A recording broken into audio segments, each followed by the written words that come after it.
Looking forward to seeing how this series plays out in the National League as Pittsburgh goes over to Colorado to take on the Rockies. Now, both of these teams trying to make a push towards the postseason and still alive in that race, but needing to do some work down the stretch run. So Pittsburgh coming into this one today as slight dogs on the money line at plus 128. And in terms of where they stand on the year, you have the Pirates at 57-55 overall and a 24-26 mark on the road in comparison to the Rockies, who are a couple games better than that overall with a mark of 59-52 overall and then 27-24 at home. But should be a pretty decent starting pitching matchup here today. Both of these guys taking the mound are sitting with an ERA in the 3 range. So you have Pittsburgh, who over the last couple of contests came up short at home against the St. Louis Cardinals, and the Pirates haven't been making the continued steps over this past week of action like we had seen out of them prior. They were making that run up to the trade deadline, which is why they went ahead and became buyers to try to make a run for one of those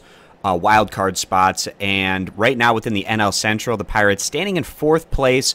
St. Louis was able to jump them in their prior series, of course, losing back-to-back games to the Cardinals, but still not completely out of it by any means with that mark of 2 games above 500. And Pittsburgh, in terms of their numbers this year, they're 15th in the majors in total runs scored, so about average, and then also 18th in total team ERA, which is a little bit worse than league average. So when you take both of those numbers into account, I'd kind of be surprised if the Pirates made a strong run throughout the second half of the regular season to make a strong play at a playoff spot, especially in a division like the NL Central that has a number of quality teams. You have the Cubs, the Brewers, the Cardinals, you can't count them out, and then also the Reds have been playing better ball over the last month or so of action compared to where they had been. So not going to be easy by any means for the Pirates, and especially in this series coming on the road against the Rockies, who are in a tight battle of their own within the NL West. So you have the Colorado Rockies, who were able to snap out of their losing streak. They had a tough road trip, back-to-back series on the road against the Cardinals and Brewers, now coming back home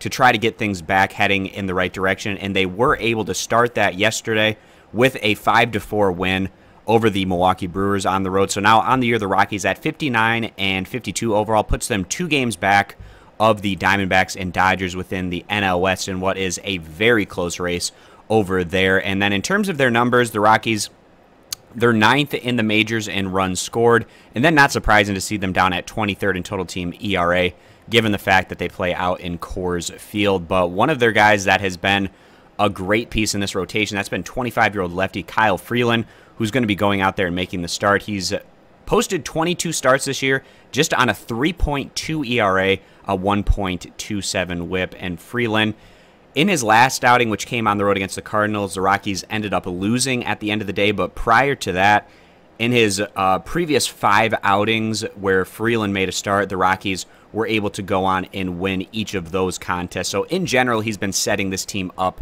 for success. You counter that over to the Pirates side. They have 25-year-old righty Joe Musgrove, who's made 11 starts this year. He was solid in his last outing at home against what has been a weak New York Mets offensive unit, but going 7 innings, giving up 5 hits, 1 earned run, 2 walks to 2 strikeouts. His strikeout numbers have been pretty low over his last 2 outings, but he has gone very deep into those starts, respectively. He's sitting on a 3.63 ERA and a 1.28 whip. In terms of this starting pitching matchup, you have to give the lean over to Kyle Freeland, given his large body of work that he's put forward this year, especially when you consider a lot of his starts have come at Coors Field. And also Colorado should feel a little bit better about themselves after coming off that nice win against the Brewers in their last outing on the road. So with that all being the case, going to go ahead side with the home team today, taking the Colorado Rockies on the money line. They're coming in as a little bit higher than slight favorites at about minus 138, but behind that home field advantage they have out there at Coors Field, I do like the Rockies to come through here on the money line. If you agree,